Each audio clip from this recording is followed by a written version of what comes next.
Hi, my name is Joe Lowry Jr., and this is Cale Flagey. We're with Lowry Financial Advisors. And Cale, why don't you tell us what we're going to talk about today? Joe, do you remember the Great Financial Crisis? The one that occurred in 2008? No, the one that occurred this month. I guess that just shows how short our attention span can be.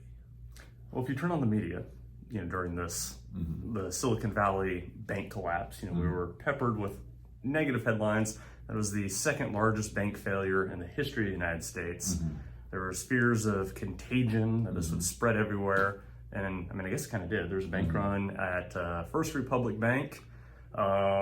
Silicon Valley Bank ended up filing for bankruptcy. Credit Suisse. Credit Suisse had to get an emergency lifeline from the Swiss National Bank. They ended up getting bought by UBS. And the financial media blasted these negative headlines everywhere with this sense of urgency that this was going to be some replay of the 2008. the 2008 financial collapse. But I wanted to ask you, on March 7th, the day before all this started going down, do you know what the level of the S&P 500 was? I do not know. It was 3,986. And let me guess, it's higher today. Today, it is higher. It closed yesterday at 4,050. Wow. All right.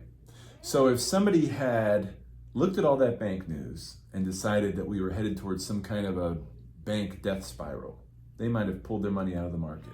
Correct. And then missed out on whatever percentage improvement that has been as of today, the 31st of March. Yes. Wow. So what's the lesson? Well, the lesson is timing the market is almost impossible because we just never know what is going to happen. Now, if things had gone worse, then that hypothetical person might feel like a genius. They would feel like a genius, but then they would have to be a genius again and figure out when to reinvest in the market. Ideally, you would want to time the bottom, but that's really hard to do. So you'd have to be a genius twice in a row. It's rare, but anytime I've had a client make that choice, decide, you know what, I have this long-term plan, but I'm going to deviate from that and liquidate or whatever, they've had exactly that problem, where once you've decided to pull out of the market, it's really hard to know when you can get back in. And the fact that you took that step can kind of set up in your mind a little bit of a negative filter, I think, looking forward. So it gets even harder than it would be otherwise. So the moral of the story is, hang in there. Hang in there. If your goals haven't changed, if your general situation in life hasn't changed, then it's probably appropriate to hold the line.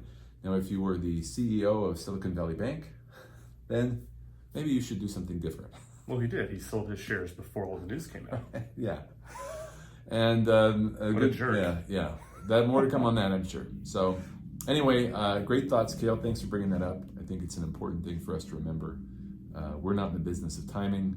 As investment stewards for our clients, our focus is on helping people make good choices and stay consistent with those in spite of all the ups and downs that happen over time. So please remember that this is not a solicitation to buy or sell any security. Our